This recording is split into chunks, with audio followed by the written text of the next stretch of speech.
सर्व पत्रकारांचं मी मनापासून स्वागत करतो. उत्तर मुंबईमध्ये उमेदवारी जाहीर झाल्यापासून गेले महिनाभर माननीय पीयूजी संपर्क करतायत, पण उत्तर मुंबईबद्दल त्यांच्या काही कल्पना आहेत, उत्तर मुंबईचा कशा पद्धतीने पुढे जायचं यासाठी त्यांचे काही विचार आहेत. आणि त्याचबरोबर उत्तर मुंबईमध्ये अशा प्रकारे पत्रकारांना भेटावं, इन्फॉर्मल थोड्या गप्पा माराव्यात, अशी म्हणजे प्रेसमध्ये आपण इथे चहा पिताना पण गप्पा मारतो, एक तेही कल्पना आपल्यामध्ये होती. गेले महिनाभर ते फिरतात, काही नवीन आयडियाज घेऊन आले आणि आता लवकर ते नॉमिनेशन मिळणार आहे. तर त्यापूर्वी एकदा आपला संवाद साधावा हा आजच्या पत्रकार परिषदेचा हेतू आहे. त्यामुळे अधिक वेळ न घालता मी पीयूजीने विनंती करणार आहे की आपल्या मनातल्या कल्पना उत्तर मुंबईबद्दलच्या देशभरात तुम्ही काम करता, माननीय मोदींच्या विकासाच्या स्वप्नाला तुम्ही साथ देत आहात, तर उत्तर मुंबईबद्दल तुमच्या कल्पना ज्या काही आहेत आयडियाज त्या आपण शेअर कराव्यात, मांडणी करावी, नंतर आपण प्रश्न घेऊ. मित्रों, आप सभी का दिल की गहराइयों से मैं स्वागत करता हूं और धन्यवाद करता हूं कि आप सब आज यहाँ उपस्थित हुए और मुझे आप सबके साथ भेंट करने का मौका मिलेगा. ये वीरों की धरती है. छत्रपति शिवाजी महाराज ने जिस प्रकार से भारत की कल्पना की थी, भारत का एक समावेशी विकास की कल्पना की थी, भारत को एक सुरक्षित देश बनाने की कल्पना की थी और उसके हेतु उनका पूरा कार्यकाल देशभक्ति से ओतप्रोत रहा. जिस प्रकार से लोकमान्य तिलक ने राष्ट्रवाद की कल्पना की, राष्ट्रवाद का संदेश देश को दिया, जो गोपाल कृष्ण गोखले का कुशल नेतृत्व था, इस देश को लाभ मिला. या जो वैभव और शौर्य संभाजी महाराज का इस प्रदेश को मिला, मुझे बहुत ही गौरव महसूस होता है कि अब मुझे लोकसभा के माध्यम से जनता के बीच जाकर चुनाव लड़कर महाराष्ट्र का प्रतिनिधि के रूप में देश की सेवा करने का अवसर मिलेगा. गर्मी भी बहुत बढ़ रही है, राजनीतिक गर्मी भी बहुत बढ़ रही है. पहले 2 फेज पूरे हुए हैं और बड़ा स्पष्ट नजर आता हुआ दिख रहा है कि एनडीए 400 पार का जो धैर्य लेके हम सब निकले हैं, वो अब तेज गति से आगे बढ़ रहा है. मोदी जी का रथ अश्वमेध की तरह तेजी से आगे बढ़ रहा है. मुझे लगता है विपक्ष ने तो उसी दिन हार मान ली थी जिस दिन वो सुप्रीम कोर्ट के दरवाजे खटखटा रहे थे कि ईवीएम में गड़बड़ है. आखिर कर्नाटक में वो जीतते हैं या तेलंगाना में जीतते हैं तब ईवीएम ठीक होता है, और जब देश की जनता उनको उनके भ्रष्टाचार के लिए, उनके कमजोर नेतृत्व के लिए, उनके देश विरोधी कारनामों के लिए जब सबक सिखाते हैं और मोदी जी के कुशल नेतृत्व, निर्णायक और मजबूत नेतृत्व की सराहना करता है और उनको तीसरी टर्म के लिए मन बनाता है कि हम इस बार एनडीए को 400 से ज़्यादा सीट देंगे, तो विपक्ष को ईवीएम पुरानी बातें याद आके कोशिश करते हैं कि अभी से बहाना बना ले, हार का क्या एक्सक्यूज देंगे. सुप्रीम कोर्ट ने सही निर्णय लिया और विपक्ष को एक प्रकार से ये संदेश दिया कि इस देश के व्यवस्था पर, इस देश के कामकाज पर संदेह उठाने की कोई आवश्यकता भी नहीं है, कोई जरूरत भी नहीं है, कोई औचस्व भी नहीं है. इसी प्रकार से जो कांग्रेस पार्टी के मैनिफेस्टो और उनके बड़े वरिष्ठ नेता और उन नेता के सलाहकार, उस परिवार के सलाहकार जिस प्रकार से देश की संपत्ति का जब्त करने का एक योजना बना रहे हैं, इनहेरिटेंस टैक्स लाना हो या वेल्थ टैक्स लाना हो, जिस प्रकार के वक्तव्य और उनके मैनिफेस्टो में लिखा भी है सबके संपत्ति का पूरा लिस्टिंग किया जाएगा। पता नहीं क्या उनके मन में क्या तकलीफ है। अगर मध्यम वर्गीय व्यक्ति बड़ी मेहनत से छोटा मोटा पैसा जोड़ता है, घर बनाता है, उस पर उनकी नज़र क्यों जाती है, ये आज तक देश की जनता समझ नहीं पाई। इसी प्रकार से कांग्रेस और उनके मित्र पक्ष बार बार जो सनातन का अपमान कर रहे हैं और उस पे उबाटा के नेता मौन बनाए हुए हैं, ये भी बड़ी हैरानी की बात है देश और महाराष्ट्र की जनता के लिए। मानो ऐसा लगता है कभी कभी कि बाला साहेब ठाकरे जी के पूरे सिद्धांत और जीवन भर की जो उनकी परिश्रम और त्याग था, उसको उबाटा ने पूरी तरीके से छोड़ दिया है।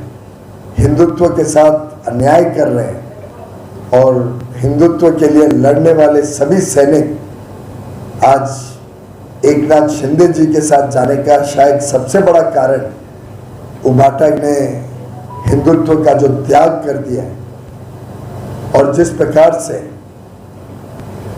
देश को बांटने वाली जो ताकतें हैं, जिस प्रकार से कांग्रेस जैसी पार्टियां जो बोलती है दक्षिणी राज्यों को सोचना पड़ेगा अलग होने के लिए, ऐसी ताकतों के साथ जब उबाटा अपने आप को जोड़ लेती है तो मैं समझता हूँ महाराष्ट्र के लिए बहुत ही दुर्भाग्य की स्थिति निर्माण होती है, जिसका जवाब इस चुनाव में अवश्य दिया जाए। मित्रों, प्रधानमंत्री मोदी जी ने मोदी की गारंटी इस नामक एक अलग अलग विषयों को उजागर करते हुए देश को एक विकसित भारत 2047 तक बनाने का जो अमृत काल में हमारा संकल्प है, उस संकल्प के तहत अगले 5 वर्ष में जो काम होने जा रहे हैं उसका एक ब्यौरा देश के समक्ष रखा है। मैं समझता हूँ आज पूरा देश उत्साहित है, पूरे देश में एक उमंग है, पूरे देश में एक उत्साह है कि मोदी की गारंटी, जिसमें सामान्य आदमी मानते हैं मोदी ने गारंटी दी है तो गारंटी पूरे होने की गारंटी के साथ आता है। मोदी की गारंटी इस देश को नई ऊंचाइयों पे लेके जाएगी और मेरी प्रतिबद्धता है, मेरा संकल्प है कि मोदी की गारंटी देश को भी आगे लेके जाएगी और मैं इस क्षेत्र का उत्तर मुंबई के प्रतिनिधि के नाते उस गारंटी के तहत दिए हुए वादों को उत्तर मुंबई कैसे अधिक से अधिक लाभ ले सके, उसके लिए दिन रात काम करूंगा। फिर चाहे वो उत्तर मुंबई में स्लम रिहैबिलिटेशन कर इन सीटू जहाँ पे आज स्लम हैं वहीं पर अच्छी गुणवत्ता वाले हाई क्वालिटी घर लो इनकम परिवारों को मिले, जिससे वो स्लम को ही रीडेवलप किया जाए, जहाँ पर स्लम है वहीं पर रीडेवलप करके उन परिवारों को भी, उनके बच्चों को भी एक अच्छा घर मिले, एक अच्छी परवरिश मिल सके उस घर में, जो मोदी की गारंटी के पहले ही चैप्टर में गरीबों के कल्याण में बड़े स्पष्ट रूप से उजागर किया गया। या उत्तर मुंबई में world class multi speciality hospital बड़े पैमाने पे आए और यहाँ के लोगों की सेवा कर सके, जिसमें लोगों को दूर दराज ना जाना पड़े किसी की बीमारी के दुर्भाग्यपूर्ण स्थिति में। इसी प्रकार से यहाँ पर अन्य और विषय मेरे समक्ष आए। आज सुबह मैं national park, Sanjay Gandhi national park में 2 घंटे लोगों से मिलकर आया, लोगों से फीडबैक लेके आया। मैं समझता हूँ जन्नत है, जंगल में मंगल है और वास्तव में इतना आनंद आया वहाँ पे, वहाँ की पोटेंशियल को देख के, संभावनाओं को देख के, कि आगे चल के उस क्षेत्र का भी विकास हो। इस क्षेत्र में तेज गति से विकास के कार्य चल रहे हैं, मेट्रो लाइन लग रही है, सीमेंट कंक्रीट रोड बन रही है, ड्रेनेज सिस्टम अपग्रेड हो रहे हैं, प्रोसेस होने वाले हैं सभी ड्रेनेज। इसी के साथ साथ कैसे पानी की सुविधा बढ़ाई जाए, वाटर शॉर्टेज से लोगों को मुक्ति मिले, किस प्रकार से इस क्षेत्र के ट्रैफिक की समस्याओं को टेक्नोलॉजी का सहारा लेके, एक बार वैसे तो ये सब इंफ्रास्ट्रक्चर काम पूरे होंगे, गोरेगांव से आगे बोरीवली तक हार्बर लाइन आएगी, मेट्रो सब चालू हो जाएगी, कोस्टल रोड बन जाएगी, सबसे वैसे भी ट्रैफिक की समस्या बड़े पैमाने पे कम होगी। सीमेंट कंक्रीट रोड आने से बारिश में जो बार बार हर वर्ष तकलीफ लोगों को झेलनी पड़ती थी वो भी समाप्त होगी। लेकिन और क्या चीज़ें जोड़ के इस क्षेत्र को हम एक उत्तम मुंबई बनाएं, उसके लिए हर संभव कदम करने का मेरा पक्का विश्वास भी है, आत्मविश्वास भी है और संकल्प भी है। गुणवत्ता वाली शिक्षा मिले, यहाँ पे अच्छी गुणवत्ता वाले स्वास्थ्य सेवाएं मिले, हमारे आने वाली पीढ़ियों को, बच्चों को अच्छी परवरिश मिले, लोग अच्छे घर में रह सकें, अच्छी गुणवत्ता वाले घर में रह सकें, और कैसे इस क्षेत्र में लोगों को हर संभव सुविधा पहुंचाएं। हर मुद्दा जो लोकल मुद्दा मेरे समक्ष रखा जाएगा उसको जिस भी लेवल तक लेके जाना पड़े उस लेवल तक लेके जाकर उसका समाधान ढूंढना, ये मेरा संकल्प है। पर माननीय प्रधानमंत्री नरेंद्र मोदी जी हम सबको बताते हैं और सिखाते हैं कि अगर समस्या आए तो समस्या का समाधान हमारे पास इतना सामर्थ्य है और देश के लोगों के पास भी इतना सामर्थ्य है कि हम मिलके हर समस्या का समाधान निकाल सकते हैं। विशेषकर अभी तक मैं बहुत घुमा हूँ, लगभग पूरी कॉन्स्टिट्यूएंसी के कई हिस्सों में मेरा जाना आना हुआ है। कई बस्तियों में गया, कई झुपड़पट्टी इलाकों में गया, कई बिल्डिंगों में गया, कई चॉल्स में गया, रीडेवलपमेंट के विषय देखे। उदाहरण के लिए अगर मतलब मैं ज़्यादा माइक्रो डिटेल में नहीं जा रहा हूँ, पर जैसे LIC की कॉलोनी है, शायद दहीसर में ही है क्योंकि हम दहीसर में हैं, मुझे ध्यान आ गया। अब LIC की कॉलोनी का रीडेवलपमेंट होना चाहिए, खासतौर पे जो बिल्डिंगें पुरानी हो गई हैं, 50 साल से अधिक हो गई हैं, उसको मैं अवश्य पूरा करूँगा। उनको परमिशन मिले कि वो रीडेवलप कर सके और अच्छे मकान में रह सकें। इसको हम बात करेंगे अपने मेरे सहयोगियों के साथ और इसको रिजॉल्व कर देंगे। तो ऐसी जो समस्याएं अभी तक शायद ऊपर तक नहीं पहुंच पाए या ऊपर तक जाकर उसका समाधान नहीं निकल पाया, इन समस्याओं के लिए मैं तत्पर रहूँगा। का approval Bangladesh, Israel, United Arab Emirates, कई देशों को परमिशन दिए निर्यात करने की, और जहाँ जहाँ पे वो बन रहा है, और अधिकांश हम सब जानते हैं कि प्याज महाराष्ट्र में बनता है, तो एक कोऑपरेटिव कंपनी है नेशनल एक्सपोर्ट कोऑपरेटिव लिमिटेड, उसको ये परवानगी दी है जिससे ऑक्शन से खरीदे, सबको सामान्य मौका मिले और जितना प्रोडक्शन जिस राज्य से होता है उससे खरीद के वो एक्सपोर्ट कर सके। ऐसे लगभग 3 लाख टन एक्सपोर्ट हो, ये निर्णय हमारे ग्रुप ऑफ मिनिस्टर्स ने लिया है। आप जानते हैं कि एक्सपोर्ट पे जो बंद किया था ये कोई पहली बार नहीं हुआ है। शरद पवार जी जब कृषि मंत्री थे तब कई बार एक्सपोर्ट पे पाबंदी लगी, कई बार एक्सपोर्ट पे निर्यात पे टैक्स लगा, कई बार minimum export price Sharad Pawar ji ने लगाया। अब उनकी लड़की सुप्रिया सुले जी या उनके नए नए मित्र उबाटा वाले और उनका युवराज कुछ कुछ आरोप लगाते रहते हैं, पर वो भूल जाते हैं कि असलियत पूरी देश के सामने है। कितनी बार शरद पवार जी ने चीनी पे निर्यात पे रोक लगाई या ME पे लगाई या क्वांटिटी रिस्ट्रिक्शन करी, कितनी बार प्याज पे करी, जब वो कृषि मंत्री थे। और 140 करोड़ देशवासियों को सब वस्तुओं पे बहुत महंगाई नहीं तंग करे, ये देश की प्राथमिकता है। और वो प्राथमिकता को बैलेंस मोदी सरकार ने किया। शरद पवार जी के समय वो निर्यात पे रोक लगाते थे, तब किसानों के लिए कुछ करते नहीं थे, किसान बेचारे लाचार रहते थे। मोदी सरकार ने बफर स्टॉक शुरू किया।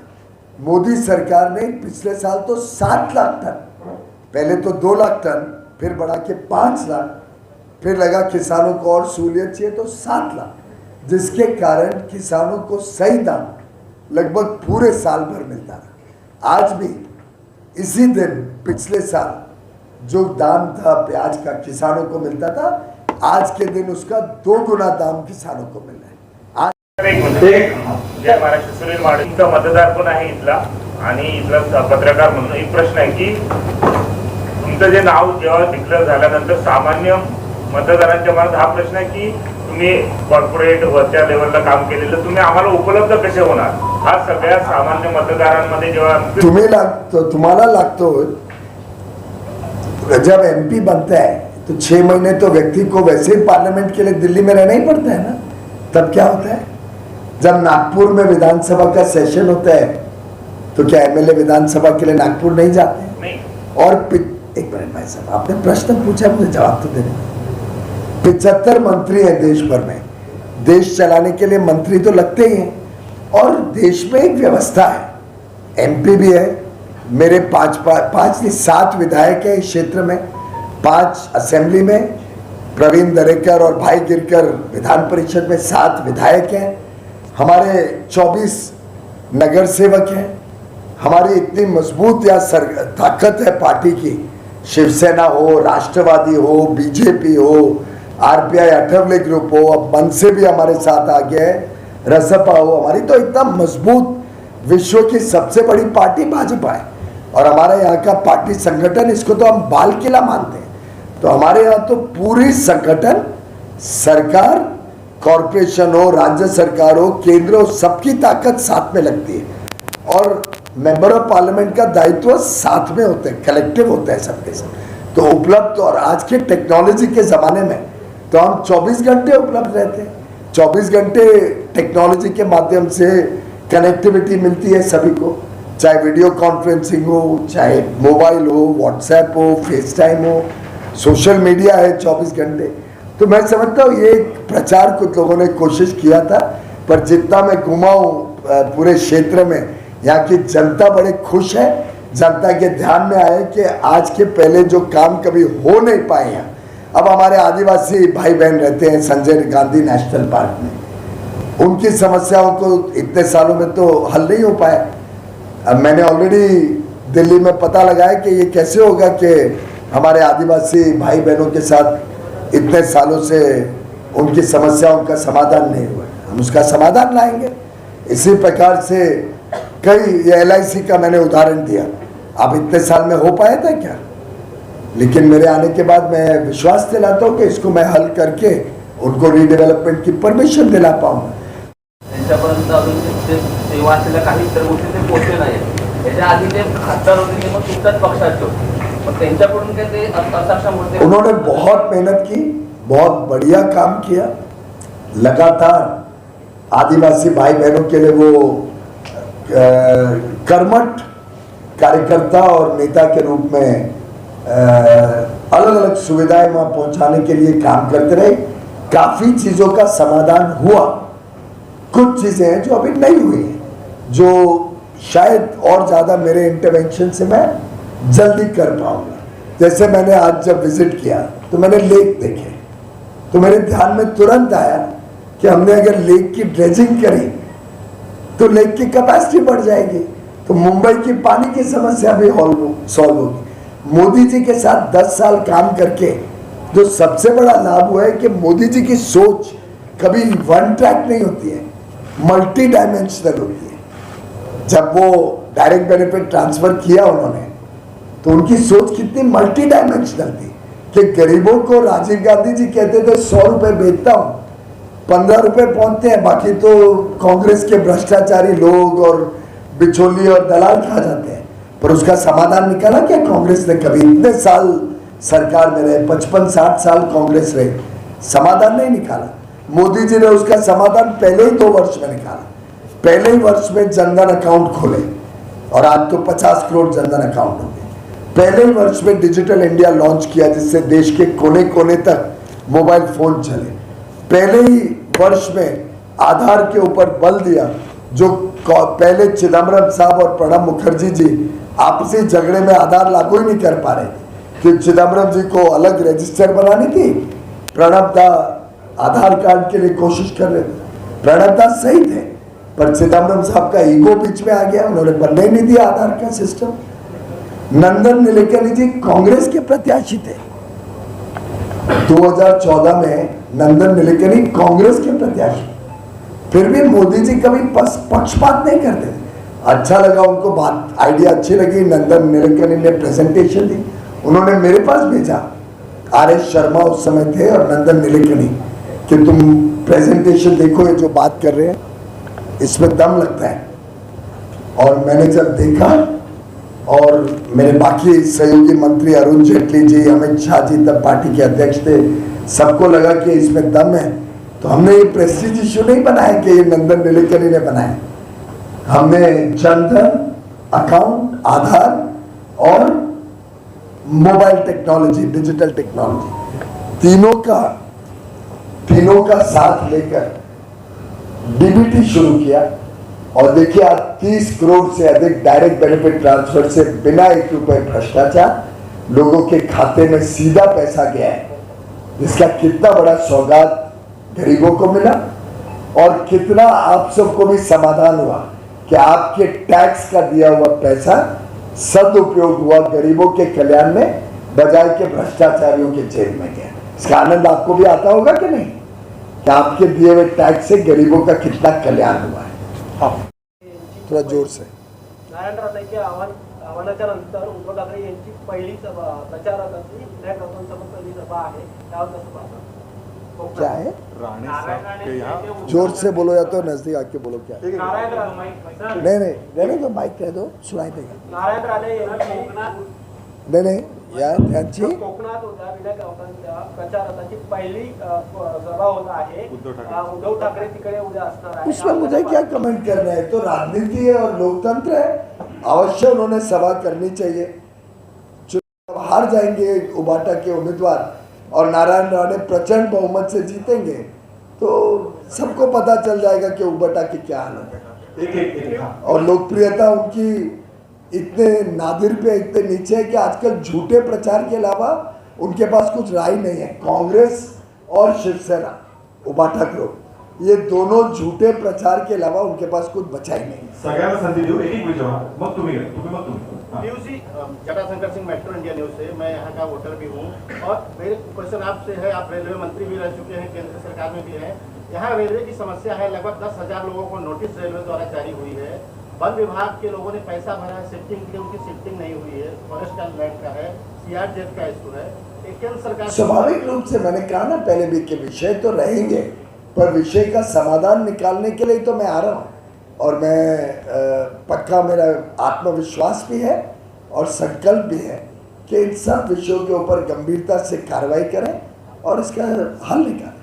मॅडम तुम्ही मग पार्टी जो है सरकार सत्ता में आती है तो क्या स्वतंत्र वीर सावरकर जी के सपने अखंड भारत हिंदू राष्ट्र को पूरा करेंगे आप लोग? आपने मोदी की गारंटी, हमारा संकल्प पत्र देखा है, जो संकल्प पत्र में लिखा है, मोदी की गारंटी जो हमने देश के समक्ष रखी है, उसको पूरा करने का हमारा धैर्य है।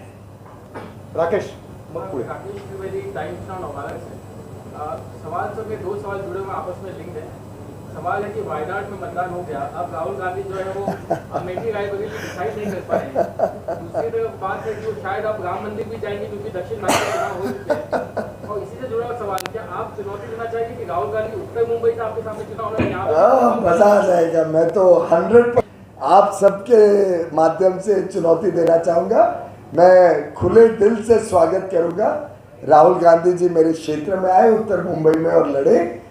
वो चाहे तो उत्तर मुंबई भी आए, अमेठी भी आए, बनारस में लड़े ना, हिम्मत है तो बनारस में लड़के दिखाए। जिस कॉन्स्टिट्यूएंसी में लड़ना चाहे उनका स्वागत है, खुले दिल से और खुलेआम स्वागत है। और मुझे लगता है उन्हें 4-5 कॉन्स्टिट्यूएंसी से लड़ना चाहिए।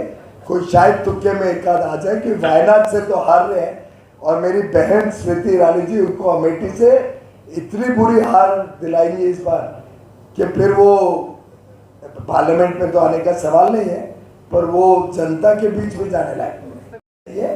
ये अलग बात है कि उन्होंने दुनिया भर के राम का अपमान किया है, ये अलग बात है कि उन्होंने तो राम के अस्तित्व को ही चैलेंज किया, ये अलग बात है कि उन्होंने तो राम सेतु को बुरी तरीके से ध्वस्त करने की योजना बना दी थी।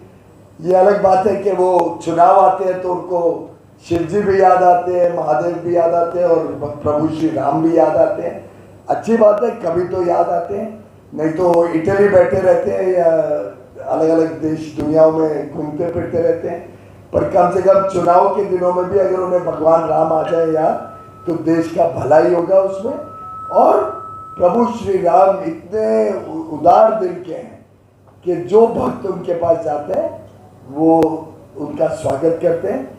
अवश्य उन्होंने राम मंदिर जाना चाहिए, प्रभु श्री राम के दर्शन लेने चाहिए, और अपने जो उन्होंने गलतियां की हैं, जिस प्रकार का भ्रष्टाचार उनकी कांग्रेस पार्टी ने बार बार किया है, जिस प्रकार से देश तोड़ने के बयान उनके लोकसभा के पूर्व सांसद, पुरानी लोकसभा पिछली लोकसभा के सांसद सुरेश, जो Shiv Kumar deputy chief minister के भाई है, जिस प्रकार के बयान देते हैं कि दक्षिणी राज्यों को बाकी देश से अलग होने का सोचना पड़ेगा, जिस प्रकार का सनातन का अपमान उन्हीं के मित्र पक्ष और पार्टी के लोग देते हैं, जिस प्रकार से प्रमोद तिवारी कांग्रेस के उप नेता राज्यसभा के पब्लिकली और शायद इंडिया टुडे पे उन्होंने, मुझे जहाँ तक याद है, इंटरव्यू में कहा कि इस देश में गांधी परिवार के लिए अलग कानून होना चाहिए।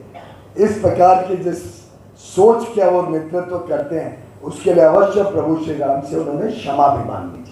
From Hindustan Times, when you were the Minister of Railway, that time the Dharavi development plan was made, and you had played an important role. In this constituency, there are at least 2 major slum pockets, Ganpat Patil Nagar, Akurli, among the few. What are the plans for? Are there similar plans? मैंने शुरू में ही कहा था कि हमारे प्रधानमंत्री जी ने guarantee दी है, मोदी की गारंटी में कॉपी है यहाँ पे किसी के पास, मोदी की गारंटी में पहले ही जो चैप्टर है गरीबों का कल्याण, उसी में स्लम रीडेवलपमेंट एंड रिहेबिलिटेशन का जिक्र किया गया।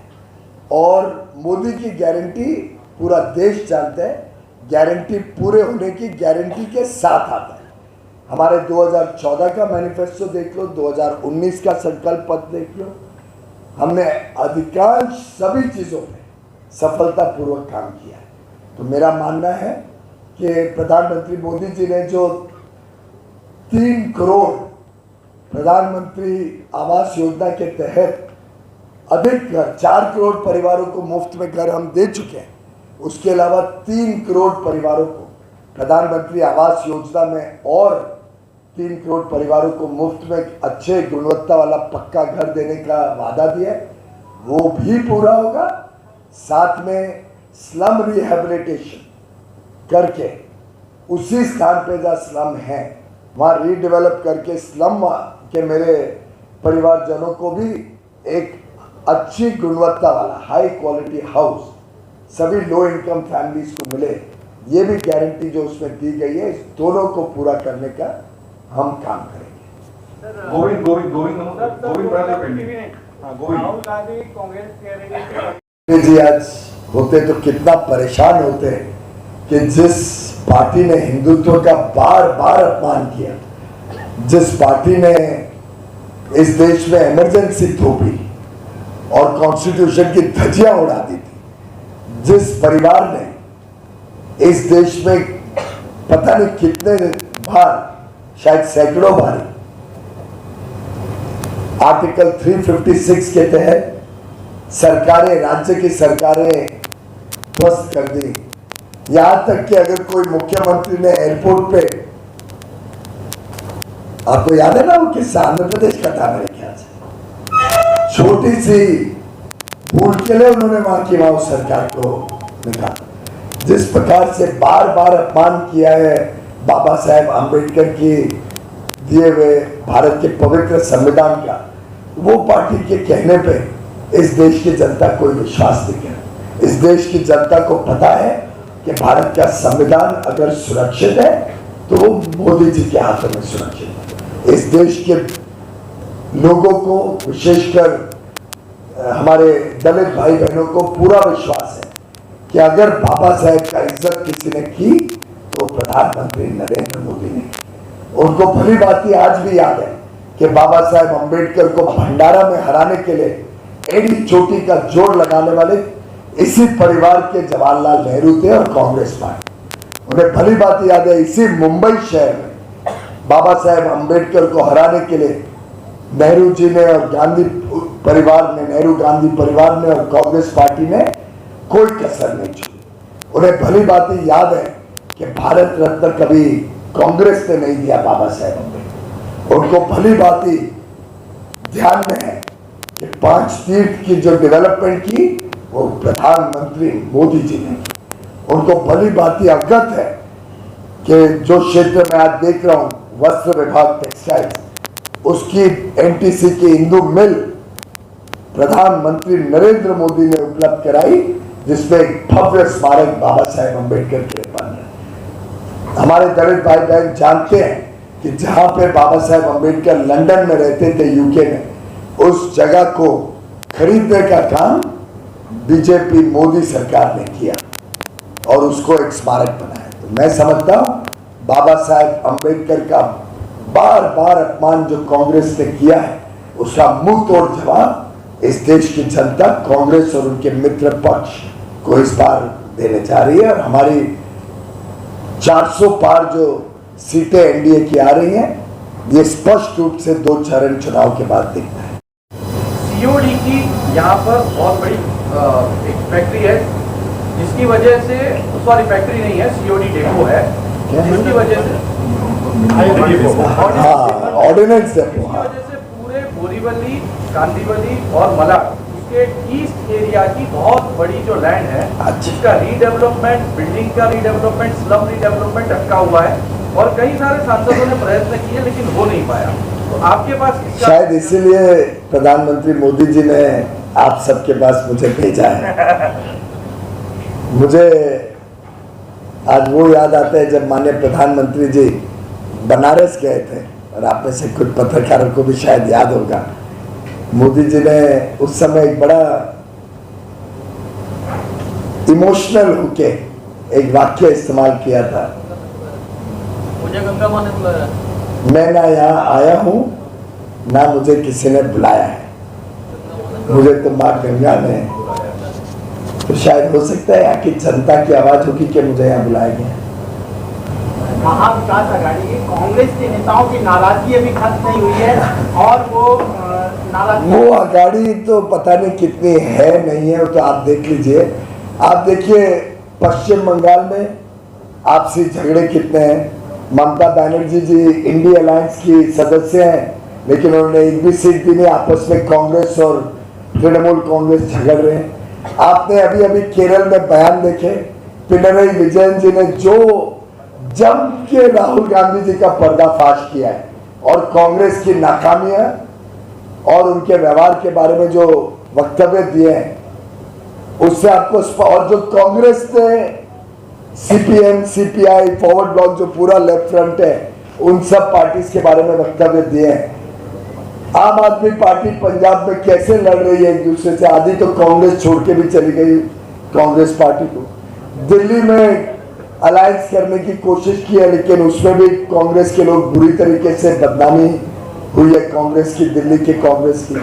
तो मुझे लगता है कि ये अलायंस कोई तय कर ही नहीं पा रहे कि अलायंस है या एक कन्वीनियंस के हिसाब से कुछ कुछ प्रदेशों में छोटा मोटा सीट एडजस्टमेंट है।